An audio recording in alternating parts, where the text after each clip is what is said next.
President Trump says he's, quote, not happy about the tentative deal reached by lawmakers to avoid another government shutdown. Let's watch. I would hope that there won't be a shutdown. I am extremely unhappy with what the Democrats have given us. It's sad. It's sad. They're doing the country no favor.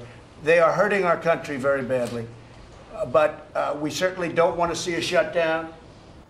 He doesn't want to see a shutdown, and that's the piece of news that people are hanging on to there. The new agreement will provide roughly $1.4 billion worth of federal funding for 55 miles of new fencing along the southern border. That's well below the $5.7 billion President Trump originally requested. So, Seana, I mean, it looks like some concessions being made. Certainly does, and I think it also paints maybe President Trump not in the light that he wants to be in right now. He's not maybe as good of a negotiator as he thought he would be, at least on this issue. But I think that President Trump kind of has I think he's under a lot of pressure, I should say, in order to reach a deal and avoid another government shutdown. We know the markets didn't really react to it the first time around, but I think the big takeaway and what he really tracks is his approval rating. And his approval rating did dip once we were in that 30-plus day government shutdown. They did recover after. So I think that President Trump is kind of treading lightly here. He also has a whole nother issue that we're going to get to in a minute in regards to the U.S. and China with trade. So I think with a lot of these uncertainties out there, I think President Trump wants to do what he can to move past this issue. And if he gets a little bit of funding here that he can put towards the wall, I think he will somehow twist that into a big win for the Trump administration. Yeah, and we've been watching this too as well in terms of how, both citizens, small business owners, government employees have been watching this play out, because obviously a government shutdown on the same scale that we saw just a little bit ago, the longest government shutdown in U.S. history, probably something that both sides wanted to avoid, at least in terms of, if they get tied to potentially a government shutdown again, that wouldn't look good for whoever gets blamed. And we saw the blame game go back and forth on this. Yeah, the blame game has gone back and forth. And I think both Republicans and Democrats have been under a lot of pressure because both sides don't want to see a government shutdown. I think it's a bipartisan issue. It's something that we will see both sides, or lawmakers of both sides, be able to come together. And I think it maybe took the markets by a little bit of a surprise that we were able to get this news last night. And I think that we can see that in the reaction today. I mean, we have the S&P out of the 200-day, or above the 200-day moving average, I should say.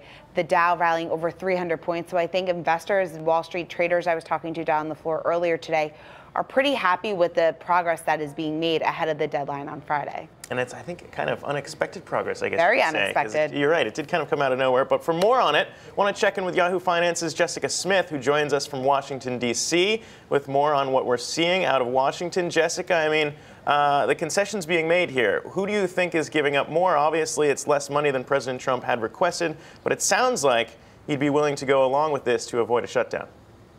Yeah, the president says he is not happy with this deal that the committee has come up with, but he also says, I don't think you're going to see another shutdown. And he added, according to the pool, if it did happen, it would be the Democrats' fault. The president said that he's having a meeting about this deal later today. He also added that he is adding stuff to it. So we'll see what he wants to add to this compromise deal. I will say I did talk to a Republican senator today, Senator Mike Braun of Indiana. He has been a Trump supporter. He says that this bill is disappointing. This deal is kind of disappointing because it only has the not even $1.4 billion for barriers. But he thinks the president is going to end up going along with it. He sees this deal as a first step, and then the president could take additional steps, take other measures to try to get funding for his border wall. The president was just asked if he would still consider declaring a national emergency, and he said he is considering everything. In terms of considering everything, though, I mean, obviously we've seen President Trump change his mind before key votes before. In order for all of this to get through both chambers, though, and done by Friday, is that something that still has enough time for this to happen? You know, that's the big question here, because lawmakers originally wanted to get this done Sunday night or Monday morning in order to get this on the president's desk and signed by Friday.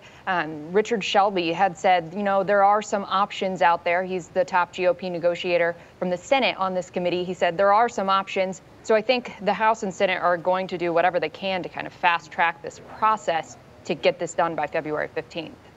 All right, but for now, optimism, and we're seeing that in the markets. Thanks so much, Jessica Smith. Appreciate it there. I want to bring in Yahoo Finance's Rick Newman, though, for more on his take as we continue to discuss this potential compromise. Rick, what are you making of this latest news that we might not see a renewed second chapter of the government shutdown? Trump got rolled. He's accepting 75% less money than was in the deal he turned down in December. Whatever superb deal-making skills he may have exercised in the private sector, it looks like he left them in New York and did not bring them to Washington. But that's good news for everybody else. So we're not going to have to deal with this awful specter of another government shutdown. I think we got a preview of how Trump is going to be spinning this for the next several weeks and months. He's going to say, if there's crime in the United States, it's because the Democrats won't defend the border and won't build my wall.